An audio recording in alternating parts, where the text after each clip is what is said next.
Welcome to రాజనీతి. ఆంధ్రప్రదేశ్ రాజధాని అమరావతి మీద వైసీపీ నాయకులు, వైసీపీ సైకోలు, వైసీపీ కిరాయి మూకల దుష్ప్రచారం ఆగట్లేదు.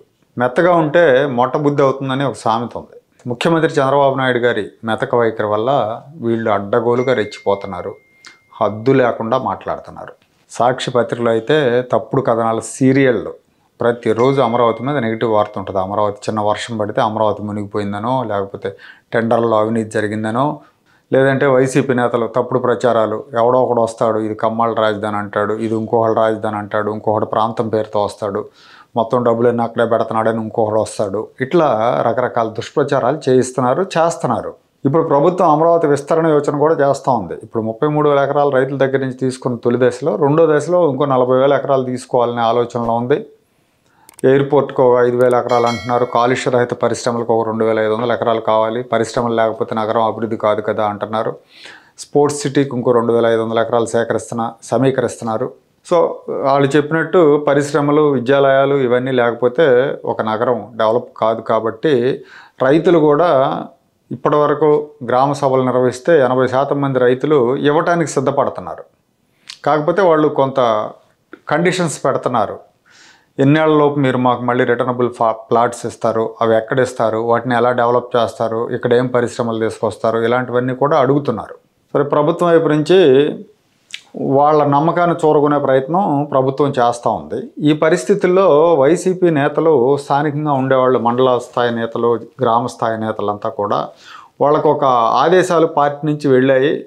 వాళ్ళు గ్రామాల్లోకి వెళ్ళి రైతుల్లో భయాందోళన సృష్టిస్తున్నారు. మళ్ళీ మా జగన్ వస్తాడు, మొత్తం మీ పొలాలన్నీ బీళ్లు పెడతాడు, మీకు దిక్కుండదని బెదిరిస్తున్నారు అనేది సమాచారం. ఇవన్నీ ఒక ఎత్తు. ఇంకోవైపు మొన్న చంద్రబాబు నాయుడు గారు అమరావతి దేవతల రాజధాని అని మాట్లాడారు కదా, అనంతవరంలో మొక్కలు నాటే కార్యక్రమం ఇవన్నీ జరిగినప్పుడు అనుకుంటా.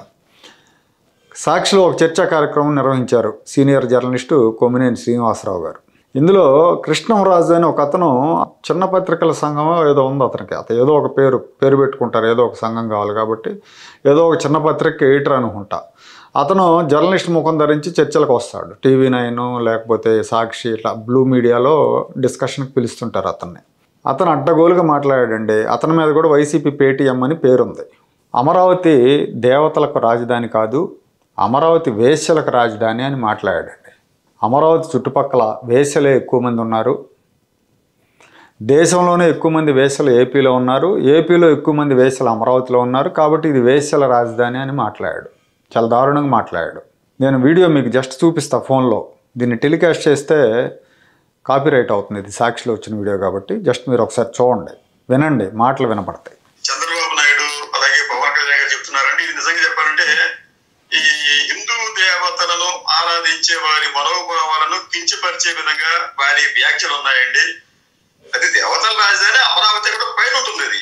ఇది ఇంద్రలోకం, అది ఇంకోటి కావచ్చు. అక్కడ దాన్ని తీసుకొచ్చి ఇక్కడ ఈ వేశ్యలకు రాజధానిగా మారిన ఈ అమరావతిని బాగోదేమో మళ్ళీ మీ మీద ఆంధ్రప్రదేశ్ అనేది ఈ రోజున ఈ సెక్స్ వర్కర్లకు అగ్రస్థానంలో ఉంది. కానీ ఆ ఎక్కువ మంది సెక్స్ వర్కర్లు ఎక్కడున్నారంటే అమరావతి చుట్టుపక్కల ప్రాంతాల్లో ఉన్నారు. వార్త నేను కూడా చూసాను, టైమ్స్ ఆఫ్ ఇండియాలోనూ దేంట్లో హిందూలోనూ వచ్చింది. కరెక్టే కానీ బట్ మనం పద్దాక రిఫర్ చేస్తే అదేదో అసూయనో ఇంకోటనో కృష్ణరాజు గారికి ఇట్లా అని అట్లా అని వాళ్ళు సోషల్ మీడియాలో మీ మీద నీచంగా ప్రచారం చేసే అవకాశం ఉంటుంది. ఇక్కడ వారు నీచంగా చేస్తారో చేసుకోవచ్చు, లేకపోతే చేయకపోవచ్చు, మనకు అనవసరం ఉంటుంది. కానీ ఒక వాస్తవాన్ని వాస్తవంగా దాన్ని మనం చెప్పలేకపోతే మనం ఈ సమాజానికి ద్రోహం చేసినట్టు అవుతుందండి. నేను చెప్పిన ఇదండి వాడి సంస్కారం. పైగా అక్కడ హోస్ట్ ఎవరైతే ఉన్నారో సీనియర్ జర్నలిస్టు వారించే ప్రయత్నం చేయకుండా మీ మీద సోషల్ మీడియాలో నీచంగా ప్రచారం చేస్తారని చెప్తున్నాడు. ఎంజాయ్ చేస్తున్నట్టు అనిపించింది ఆయన మాటల్ని. ఇది పత్రికల్లో, ఒక టైమ్స్ ఆఫ్ ఇండియాలోనే కాదు, దాదాపుగా అన్ని పత్రికల్లో వచ్చినాయి. మొన్న మధ్య ఒక సర్వే జరిగింది. Programmatic mapping and population size అనే సంస్థ స్టడీ ప్రకారం ఆంధ్రప్రదేశ్, తెలంగాణ ఈ రెండు రాష్ట్రాల్లో ఫిమేల్ సెక్స్ వర్కర్స్ ఎక్కువగా ఉన్నారు. ఈ 2 రాష్ట్రాలు టాప్ 5లో ఉన్నాయని ఆ సంస్థ స్టడీలో తేలింది. దాన్ని అన్ని పత్రికలు కూడా రిపోర్ట్ చేసినాయి. మొదటి స్థానంలో కర్ణాటక ఉంది ఫిమేల్ సెక్స్ వర్కర్స్లో, దేశంలో 15.4% ఉంది. రెండో స్థానంలో ఆంధ్రప్రదేశ్ 12% ఉంది. 3-4 స్థానాల్లో మహారాష్ట్ర, ఢిల్లీ ఉంటే 5వ స్థానంలో 7.6%తో తెలంగాణ రాష్ట్రం ఉంది. దేశంలో ఫిమేల్ సెక్స్ వర్కర్స్లో 50% పైగా ఈ 5 రాష్ట్రాల్లోనే ఉన్నారు అనేది ఆ వార్త సారాంశం. ఈ వార్తను పట్టుకొని అతను అమరావతి వేశ్యల రాజధాని అని నోటుకొచ్చినట్టు వాగాడు. ఇది పద్ధతి కాదని చెప్పాల్సిన హోస్ట్ గారేమో మీరు అలా మాట్లాడితే మీ మీద పడతారు అని ఆయన్ని ఇది ఆపండి, ఇది పద్ధతి కాదు, ఒక ప్రాంతం గురించి అలా మాట్లాడకూడదని చెప్పాలి ఎవరైనా కానీ ఆయన అలా చెప్పాల.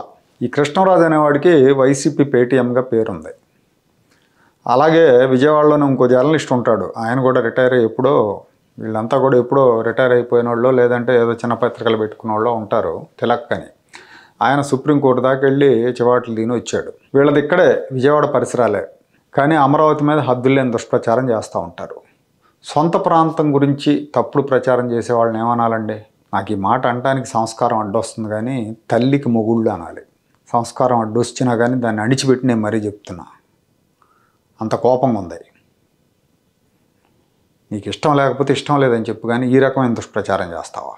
వీళ్ళు మాతృభూమి ద్రోహులు. వీళ్ళు అమరావతి మీద, ఆంధ్రప్రదేశ్ మీద ఇంత నీచమైన ప్రచారం చేస్తున్న ఇతని మీద తక్షణమే చర్యలు తీసుకోవాలి. మహిళా కమిషన్ సుమోటోగా తీసుకోవాలి. పోలీసులు కేసు నమోదు చేయాలి. సాక్షి ఛానల్ మీద కూడా చర్యలు తీసుకోవాలి. సాక్షి ఛానల్లో ఈ రకమైన ప్రచారాలు, ప్రసారాలు వస్తున్నాయంటే ఆ ఛానల్ అధినేత భారతిరెడ్డి సంస్కారం, వ్యక్తిత్వం ఏపాటితో అర్థమవుతుంది. ముఖ్యమంత్రి చంద్రబాబు నాయుడు గారు తిరిగి అధికారంలోకి రావటంలో అమరావతి ఎమోషన్, అమరావతి రైతుల ఉద్యమాలు ఇవన్నీ తోడ్పడ్డాయి. భారతిరెడ్డిని సోషల్ మీడియాలో ఎవరో ఏదో అన్నారని తెలుగుదేశం కార్యకర్త ఆగమేఘాల మీద అతన్ని అరెస్ట్ చేశారు. మరి ఇప్పుడు అమరావతి ప్రాంతంలో మహిళామణులందరి మీద కూడా అతను అశుద్ధం వెళ్ళగక్కాడు. వాళ్ళు కూడా మహిళలే. భారతిరెడ్డి సొంత మీడియాలో వైసీపీ పేటీఎంల చేత అమరావతి వేశ్యావాటికని ముద్రయించింది. మరి ఇప్పుడు ఏమైనా అరెస్ట్ చేయరా? ఈ మీద చర్యలు తీసుకోరా? వాగిన వాడి మీద చర్యలు తీసుకోరా? ఇంకా చర్యలు తీసుకోవడంలో మేనమేషాలు లెక్క పెడుతున్నారంటే అది ప్రభుత్వానికి మంచిది కాదు.